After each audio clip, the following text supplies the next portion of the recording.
अस्सलामुअलैकुम फ्रेंड, मैं हूं उस्मान अशरफ और आप देख रहे हैं डस्का इंजीनियरिंग यूट्यूब चैनल।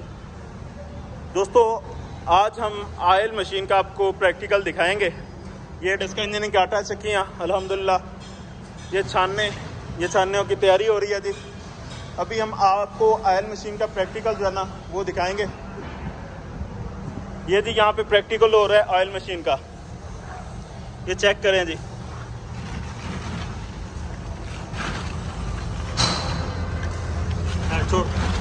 ये चेक करें जी, ये चेक करें ये माल चेक करें, क्वालिटी चेक करें।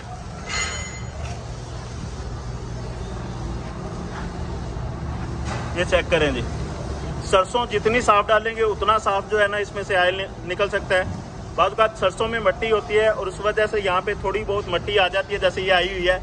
और इसको कुछ लोग देख के वो कहते हैं जी ऑयल जो है ना शायद मशीन गंदा निकाल रही है। ऐसा नहीं होता, मशीन ने यही क्वालिटी निकालनी होती है जैसे अभी निकल रही है।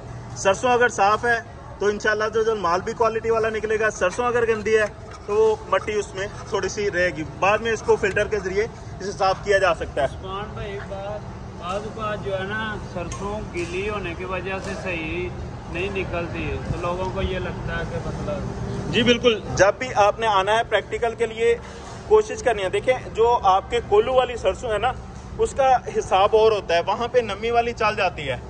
लेकिन जो इस तरह की मशीनें हैं इनमें नमी वाली नहीं डालनी होती, बल्कि बिल्कुल ड्राई जो सरसों है वो डालेंगे तो इंशाल्लाह जबरदस्त क्वालिटी वाला माल निकलेगा। डस्का इंजीनियरिंग अज भी डस्का इंजीनियरिंग अज भी असी अज भी कल भी अज भी